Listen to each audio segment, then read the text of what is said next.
Welcome to Spirit, Purpose, and Energy. I'm JJ Flazanes, your host. Thank you for downloading today's show. I do very much appreciate you're here and interested. For those of you that know about the 5 love languages, it was a book written by Gary Chapman. I have actually done a show on it on the Fit to Love podcast, season 1, as well as Women, Men, and Relationships podcast. But a brief overview, there are 5 different kinds of love languages, how people give and receive love. The reason why I'm telling you this is because one of mine is quality time. And so it really does mean a lot to me when you download and listen to the show. The fact that you're interested in here warms my heart. It's great. And thank you. I wanted to explain the 5 love languages so you don't think I'm just thanking you and you can't feel my love for you. Hopefully you feel my deep appreciation for this conversation that we're beginning to have. I'd like to find out more about the things that you're interested in. I'd love you to come to the Facebook page. Come over to jjflazanes.com and connect with me in some way. There are many different social media platforms, Twitter, Facebook, Instagram. You can come to my YouTube site. You can find me on Facebook. I'd love to start this conversation. I also do a 30-day manifestation challenge. The next one's in September. You can come to fit2love.tv/30daym to register for that. And that's a community that's being built around this show. So thank you again for downloading today's episode. It was on season 2 of the Fit to Love podcast, and I hope you enjoy it. Today's show, how the law of attraction can hurt you. And I'm excited to be talking about the topic today, of course, of law of attraction. And surprisingly for some of you, you're going to wonder, why the heck am I saying that it can hurt you? What is that about? Well, I've been studying the work of Abraham Hicks and law of attraction for about 10 years. And over those 10 years, I have seen people take this information at surface level. I've seen them not fully understand all the concepts. And most of all, I've seen them not really apply it, myself included. In fact, I pulled out of my business practices in 2011 because I had been studying the work and realized I wasn't living it. And in my mind, I'd say, yes, I understand, I believe, I totally hear that, but my actions weren't reflecting my beliefs. And so I've had some of that come to Jesus conversation with myself, so to speak, and really made some big changes in how I live my life. And I'm that person who likes change. Not that I like it, especially when things are working, right? If something's working, why change it? But when something isn't working, I can say, fine, let's just redo it. Let's do it differently. Let's scrap it. Let's kill it. Let's reinvent it. Because at the end of the day, things that aren't working in our lives can cause us pain. So how does the law of attraction hurt you? Well, first and foremost, the law of attraction, and I've mentioned this in season 1 multiple times, it's a law. So first of all, law of attraction, it just is. It is like the radio waves and the television waves. It is a frequency that gets omitted from you, that things then, like things, can match it. So the law of attraction isn't something, honestly, that you get to decide if you want to play with it or not. You're either aware of it or you're unaware of it, but it's always working. And even if you say, I don't believe in it, then the first point I'm going to make about how law of attraction can hurt you, law of attraction is so perfect, it will keep reinforcing your belief that law of attraction doesn't exist. You will attract things that prove your belief correct. So the first way that law of attraction can hurt you is by keeping your negative beliefs or any belief that you have about something that doesn't have either a positive feeling or a positive outcome, or it doesn't really work on your behalf. It keeps it real. It keeps it in your experience. So for instance, we've got some friends that believe that every time that they go to fly somewhere on a plane, there's always a problem. And so what keeps happening? There's always a problem. The plane's delayed, the plane is canceled, they're overbooked the plane, the baggage comes late. There's always something wrong because the vibration and the belief of this person is that there's always a problem. And so they're expecting and they're omitting the expectation that something's going to go wrong. And so law of attraction perfectly continues to bring them things that they agree with, which is that something's going to go wrong. So if you're not careful, or if you're completely unaware, Law of attraction is basically showing you in your life what it is you believe all the time. And the cool thing about using law of attraction is you get to change the belief. If you can identify, so if you're someone who thinks that something bad is going to happen all the time, or in certain situations, oh, something bad's going to happen, and then what happens? Something bad. And you can say, see, law of attraction isn't working because I didn't want something bad to happen. Well, it doesn't matter if you wanted something good to happen or not. It depends on what are you omitting vibrationally. What are you thinking about? What are you feeling? You can think a thought that says, I want something good to happen, simultaneously feeling fear. So it's the disconnect between the thought and the feeling where we think law of attraction fails us, because we were taught through The Secret or from the hype around it in 2006 and 7 and 8 that the law of attraction was about putting pictures on a vision board and saying, I want this thing, and then expecting it just to come without you having to do any kind of shifting or expanding. I remember talking to people after The Secret came out and having them say, well, it didn't work. I put the pictures on the board, I put the pictures on the wall, and nothing happened. I said out loud that I wanted this thing and nothing happened. So visualize for a second that I want a new car. Yet my energy says, I don't really believe I'm going to get the new car. But I'm going to practice a quote unquote affirmation that says, I'm going to get a new car. I'm going to get a new car. But all the while that I'm saying I'm going to get a new car, I really don't believe it. And if I don't believe it, then I'm going to manifest what I believe, which is that I don't believe it. So it's not going to happen. So I'm going to prove myself right through law of attraction that it doesn't work. Right? Because what's going on is that I'm actually vibrating a disbelief and a lower vibration, so to speak, of this is what I truly believe. I truly believe it's not real. That's why affirmations don't always work for people, because if you step so far out of your belief system and you're just saying words about money or about a relationship and you really, really do not believe it, it doesn't matter if you say it 10 million times during the day. If you really don't believe it, you won't get it. And that's just law of attraction proving you right. That cynicism or that skepticism or that this has happened 10 million times before, so it's not going to happen this time. That underlying belief system is what law of attraction is responding to. So you're going to get proven right all the time. So the key in shifting that is to decide, what do you want to be right about? Do you want to be right about manifesting something great? If that's the case, then the work isn't about stating an affirmation or putting a picture on a wall. The work is about truly uncovering a way or a belief that makes that possible for you. I know I've talked about it on a show in the past, whether it be my show or someone else's show. I used to read Entrepreneur magazine when I first started my business. I would walk down to the coffee shop near the beach. I would get a cup of coffee, sit in the corner on a couch, and start opening up the magazine with a notebook and a pen. And I would not be able to make it 5 pages in without making 3 pages of notes.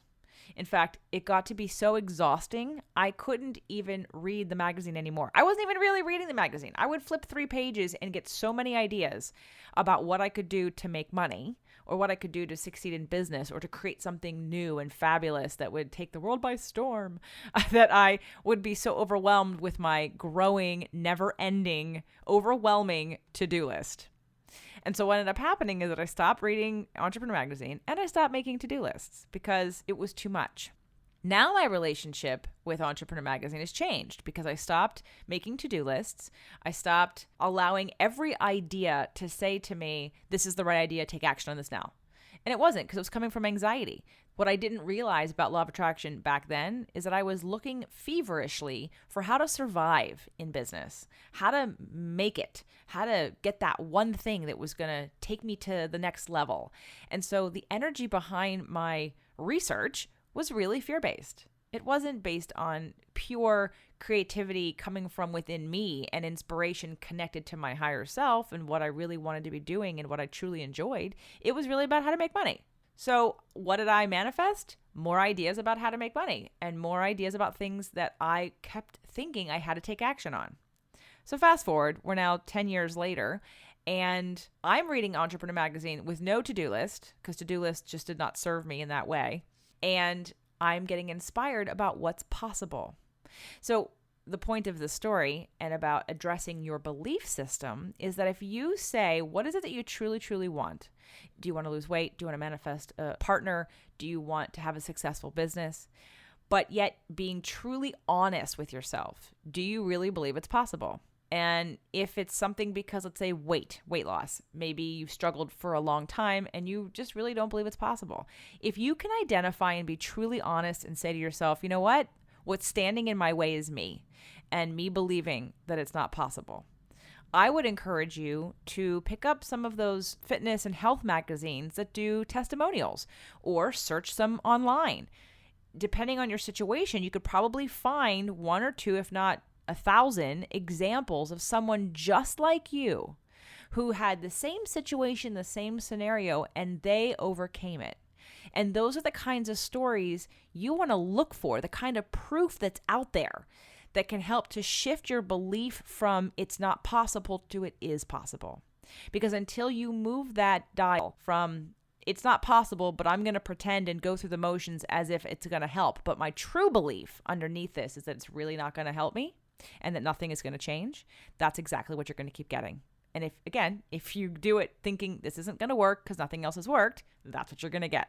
If it's on business, so for me, I don't pick it up as much as I probably would like to, but I absolutely have flipped through and read some of the stories in Entrepreneur Magazine or Success Magazine and gotten very inspired by things that I had no idea that were possible. And so now it opens my mind up to, wow, I never realized that was possible. And so the minute I see someone else do it or I've heard of someone else doing it, I now know I can create it too. So the first point of today's show, how the law of attraction can hurt you, is it can show you the negative beliefs that you keep activating. And as long as you're not changing those beliefs, you're going to continue to manifest what those deepest beliefs are about whatever subject you're struggling with. So the recommendation would be to find testimonials, stories, other people. Look for it. It's out there. I promise. If one person somewhere has been able to do it in some way, shape, or form, so have others. And so it's about opening your mind up to the possibility that it actually is possible. And when you start to look at evidence in other ways from other people, your belief might shift, and then law of attraction can deliver what it is you really want, but haven't allowed yourself to believe. The second point I have in how law of attraction can hurt you is to keep you too much in your head. First, we have a thought. Then we have a feeling, because we usually have the thought, we have to have a thought or an observation about something before we interpret whatever's going on. And this can be a split second. This doesn't have to be deliberate, where you're actually sitting down and conscious of your thoughts and having a conversation with yourself and analyzing. It literally can be as simple as something quickly happens in the moment and you now have a feeling. Let's say it's a negative feeling. What your subconscious mind and your mind processed very quickly was an interpretation of the situation that then led you to the negative belief. Because law of attraction focuses on thoughts and feelings, a lot of people get so caught up in the thought. So what I just mentioned in the first point was you can be saying the affirmations. You could be choosing the happy thoughts. But if your emotions and your frequency / vibration / energy doesn't match it, then it doesn't matter how many positive thoughts you think or say out loud or repeat in your head, because the vibration is the stronger signal, not the thought. It's what the feeling is, what's emanating from you. But so many times people think, well, if it's just about emotion, then I just have to pay attention to my emotions. And that's true. That's one part of it. But sometimes the focus of your thought creates the emotion. So you can definitely focus on your thoughts, choose a better thought, choose a better focus. But don't forget that at the end of the day, it's about the feeling part of it, because you can go through the motions on all the exercises and the affirmations and reading this and reading that, and until your energy shifts, your feelings and your point of attraction isn't going to shift. So be careful to not be too much in your head, and to remember that if you're still attracting things that are unwanted, yet you're thinking positive thoughts, then it's not the thinking that's the problem. Again, it's the feeling and the believing, that what's resonating for you, what's truly the energetic composition of your feelings on a very deep gut level. That's what needs to be addressed. and how you feel in the moment. So I have one more point I want to make about how the law of attraction can hurt you. But before I get to that, I do need to take a break and thank our sponsors. Do you struggle with weight loss and body image? Are you turned off by most of the fitness industry because of the external focus on how you look? Me too. My latest book, The Invisible Fitness Formula, 5 Secrets to Release Weight and End Body Shame, is about connecting mind, body, and soul. Imagine discovering a proven formula for total wellness so you can finally release the weight and experience true happiness and deep fulfillment without starving or depriving yourself or working out 7 days a week. You can stick to a program and get results and enjoy it without calorie counting, logging your exercise, and falling off the wagon, and I can show you how. The Invisible Fitness Formula, 5 Secrets to Release Weight and End Body Shame will address every single part of your body, mind, and soul. There's been something missing in the programs you've done in the past, and there still is something that's been sabotaging your efforts. Heal it, transform it, and release it. InvisibleFitness.com. So the third and final point that I want to mention about how the law of attraction can hurt you is set up expectations that people use to keep beating themselves down. So I mentioned about the thoughts and the feelings because some people think, oh, well, I'll just do affirmations, or I'll read something aloud that's positive, or I will try to focus on positive things. And again, it's lip service, unless it shifts your energy. And when you look at a vibrational scale, the highest emotion, vibration point that we can get to is love. Love, joy, ease. That's all up at the top. And the lowest frequency or vibration is depression, otherwise known as feeling powerless. So here we have depression, and then we go up the scale 25 to 30 points in terms of different feelings, and we get to joy, happiness, celebration, and love at the top. The unrealistic expectation for a lot of people is that they believe or misinterpret that the law of attraction says in order to get what you want, you have to be at the top.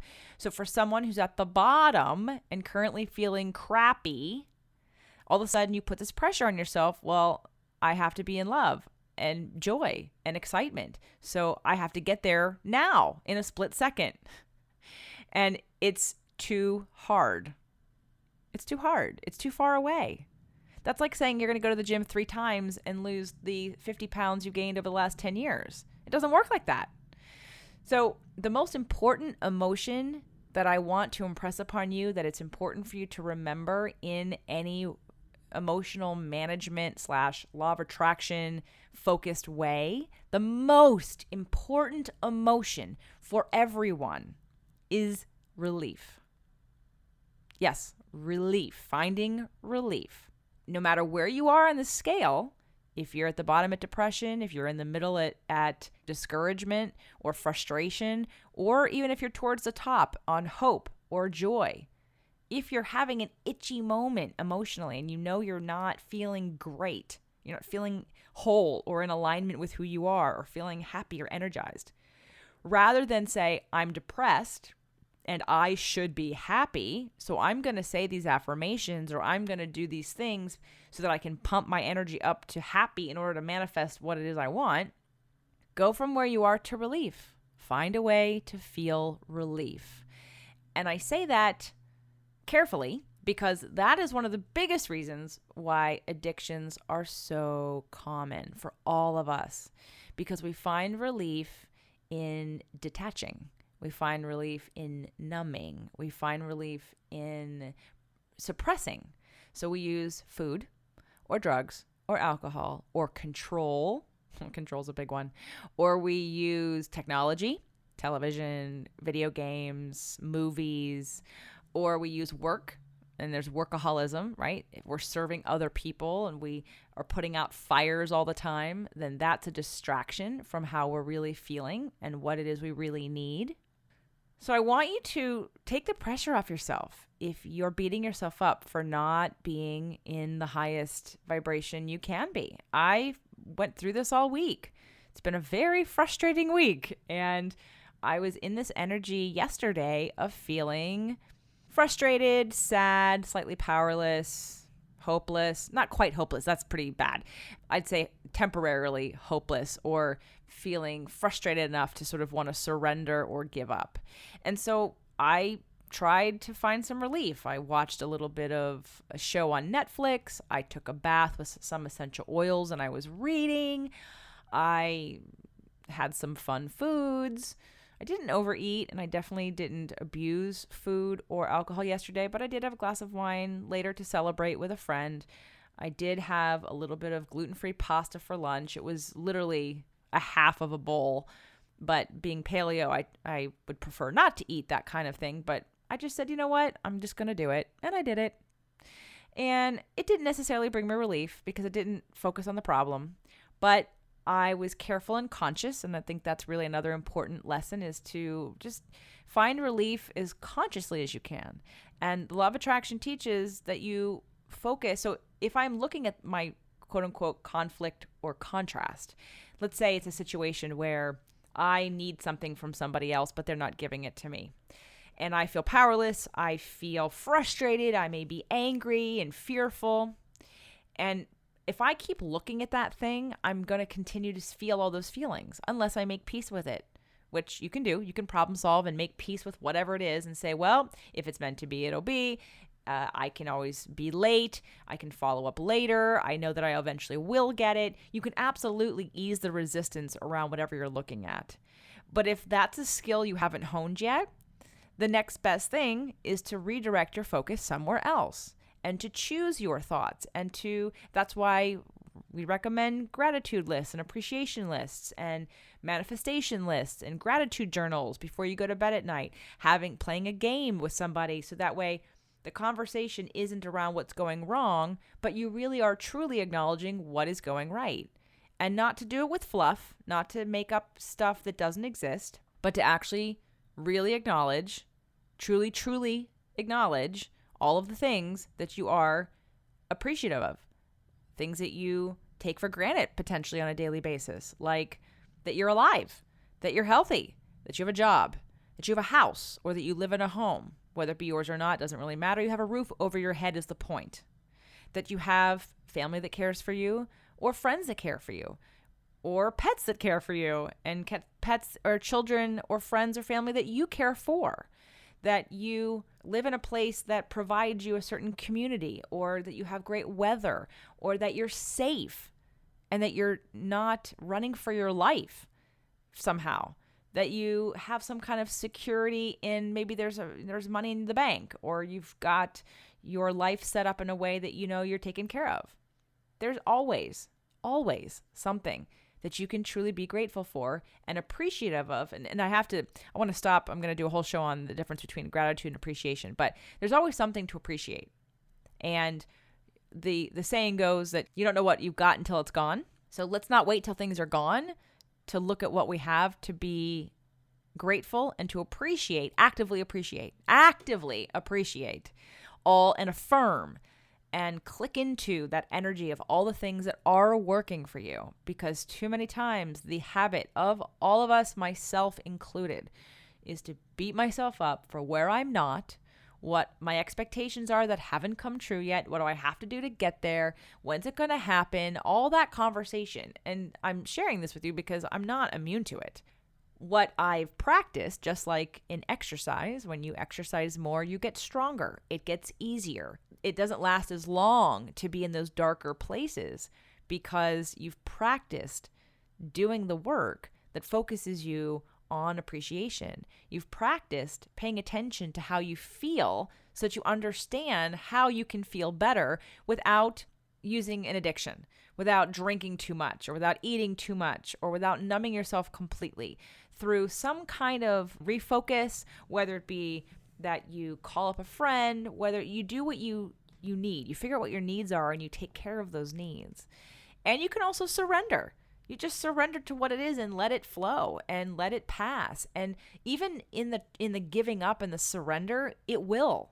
Because when you try too hard to beat it to the ground, the trying gives resistance to whatever it is that you are trying to get to. And so even just the letting go of trying in itself will allow you to literally relax into a better feeling place and let your own natural evolution of energy bring you to a little bit of a higher place tomorrow or later that day or the next day.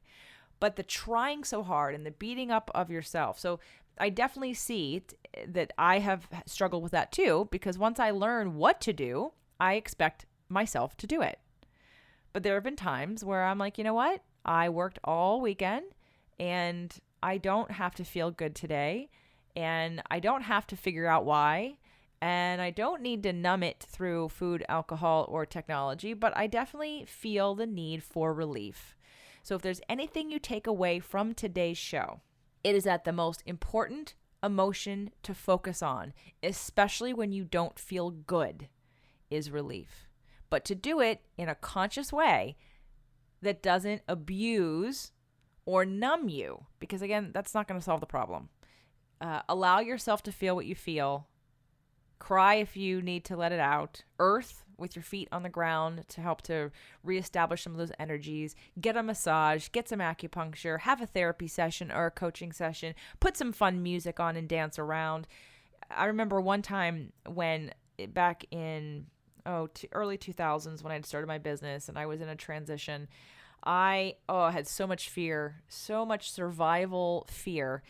And one of my best friends at the time who was working for me had quit, and he had left me with a ton of clients that I had to service because I'd already paid for their packages. My schedule was already full, and now I had to cover his sessions as well as mine and anything else I was doing. And in that moment, I felt so backed into the corner that I had no other option but to surrender. Like literally, there was nothing else I could do. And I think I was worried about paying the rent. I think I was concerned about paying my trainers and felt absolutely powerless in that moment. But there was nothing I could do about it. I was backed into the corner. I was living in Manhattan Beach in an apartment. I remember I was doing laundry that day, and I really stopped marketing. I stopped emailing. I stopped looking. I stopped trying because I realized that there's really nothing I can do in this red hot moment. So I'm going to do laundry. And I had been carrying around a bottle of Perrier-Jouët champagne from New York that I got as a special gift. And I brought it from New York and I moved it here with me. And now I've been here, 3 or 4 years. And I just decided that it was a Tuesday and my life felt like it just crumbled in front of me, that I surrendered and I opened that damn bottle and I said, you know what? Today is a special day. And I took a glass of champagne down with me to the laundry room and I did laundry. And then the next day, I got a call from someone who wanted to hire me for 3 full days.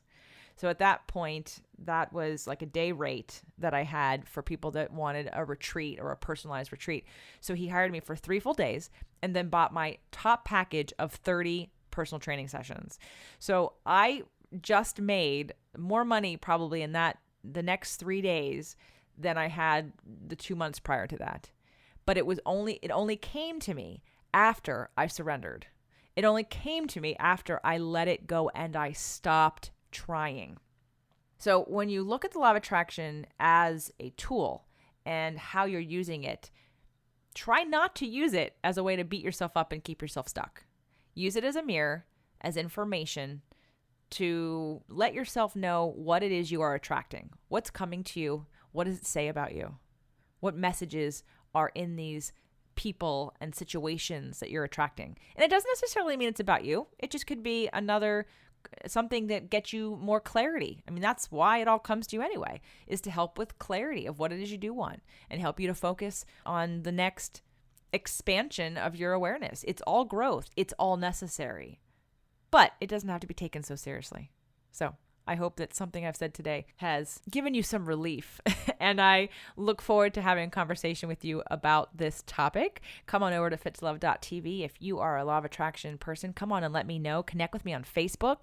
Definitely subscribe to the show. If you enjoyed today's show, I would really love a rating and review on iTunes. It's the Fit to Love podcast show. It's the big long title, Fit to Love: Physical, Emotional, and Spiritual Fitness for the Happy Life You Deserve. Thank you so much for listening today. I look forward to connecting with you again soon.